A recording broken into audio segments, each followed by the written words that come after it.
Star Trek has a new Khan, but he's in Section 31. For decades, Star Trek fans have associated the word Khan with one man, Khan Noonien Singh, the genetically engineered tyrant from Star Trek II, The Wrath of Khan.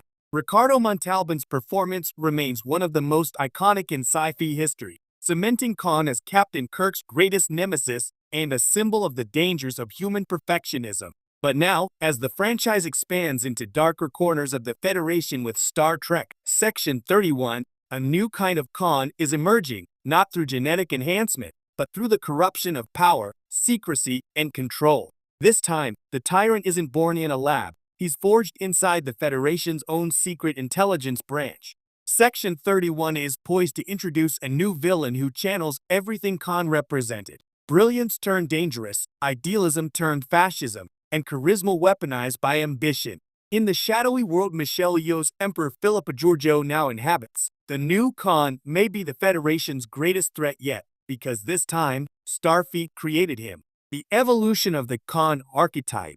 To understand what Section 31 is doing, it's worth revisiting what Khan represented in Star Trek. When he first appeared in the original series episode Space Seed, Khan was the ultimate cautionary tale about human arrogance.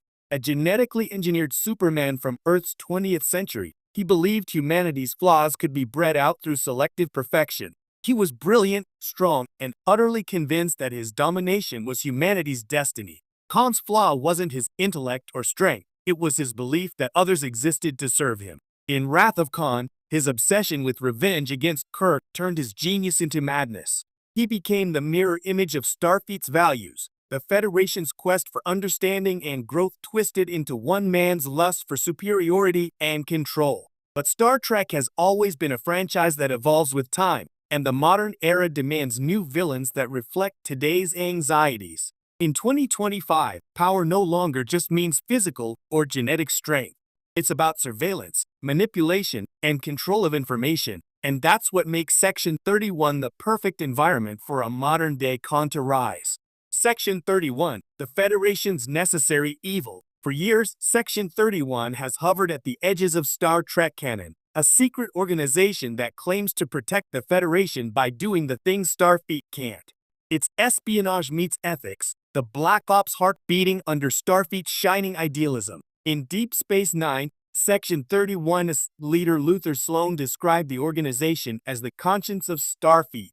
That chilling phrasing perfectly captured what makes them dangerous. They see themselves not as villains, but as saviors. To them, morality is a luxury the Federation can't afford. When Section 31 returns with Michelle Yeoh's Georgiou in the lead, the series will likely dig deep into this moral gray zone and introduce a new antagonist who thrives in it. The next Khan doesn't need to be enhanced by science.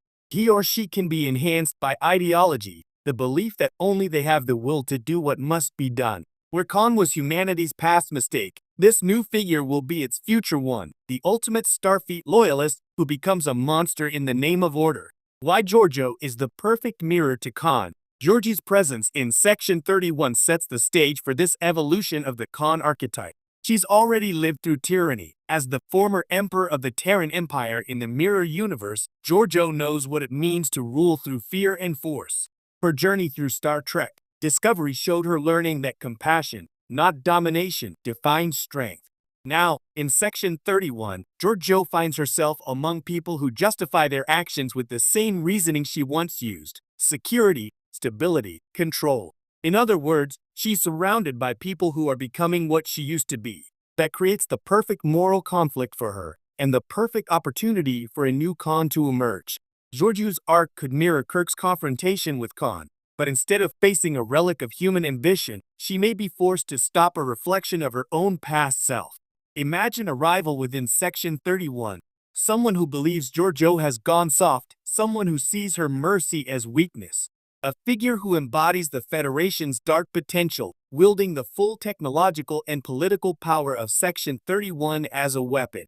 A character like that wouldn't just be Khan reborn, he'd be something more terrifying, Khan institutionalized. Star Trek's post-human Khan. The genius of creating a new Khan within Section 31 lies in updating the concept for the modern era. The original Khan was a product of human enhancement. He was the ultimate experiment gone wrong. But in the age of AI, genetic mapping, and algorithmic control, enhancement looks very different. Imagine a Section 31 operative who embodies the new kind of perfection, cybernetically augmented, psychologically engineered, and trained from birth to be loyal only to the cause. This post-human Khan wouldn't need to dominate the world with armies. He could rewrite the Federation from within. In many ways, that evolution aligns with Star Trek's ongoing exploration of technology's moral limits. Just as the next generation gave us Data and the Borg as different visions of artificial perfection, Section 31 could present its antagonist as a synthesis of both. The precision of the Borg, the autonomy of Khan, and the ruthlessness of Section 31's creed. This character wouldn't need to quote Moby Dick like the original Khan. He'd write a new book on how to save the Federation by breaking every law of morality. The Federation's greatest fear. Every Star Trek era has its own reflection of humanity's fears. The Cold War era gave us the Klingons and Romulans. The post-9/11's world gave us the Borg and Section 31 as metaphors for surveillance and security. Today, in the age of disinformation, AI, and moral relativism, Section 31 represents the fear that even our best intentions can be weaponized. That's why a new Khan makes perfect sense now. Khan was always a symbol of humanity's hubris, our belief that we can perfect ourselves. Section 31's version of him represents a more modern kind of arrogance, the belief that we can perfect society. If this new antagonist rises within Section 31, it won't be because he's evil, it'll be because he believes he's right. And that's the kind of villain Star Trek does best. Where Kirk fought a man who wanted to rule, Georgiou could face someone who wants to save the Federation by remaking it in his image. The line between tyrant and patriot becomes razor thin, and Georgiou, once a tyrant herself, is the only one who can see the danger. The seeds are already there. Hints of this transformation are scattered across Star Trek's recent storytelling. In Discovery, we saw Control, an AI that tried to achieve peace by eradicating all life. In Picard, we saw Starfleet infiltrated and corrupted by secrecy. And in Strange New Worlds, we met Lon Noonien Singh, a descendant of the original Khan, struggling with the burden of his legacy. Each of these threads points toward a larger thematic question. Can humanity ever escape the shadow of Khan? Or are we destined to keep reinventing him in new forms? A Section 31 storyline could tie these pieces together beautifully. Imagine if the new Khan isn't just inspired by the original, but literally created as a response to him, a Section 31 experiment meant to correct the failures of the eugenics wars by designing a perfect operative. In their arrogance, the organization may have tried to build a weapon they could control, and as always in Star Trek, that hubris would backfire spectacularly. Georgiou versus the new Khan, a war of ideals. If Section 31 becomes the stage for this conflict, the show could deliver one of the most compelling character duels in Star Trek history. Georgiou, the reformed dictator who learned empathy, facing off against a new Khan, the idealist turned oppressor.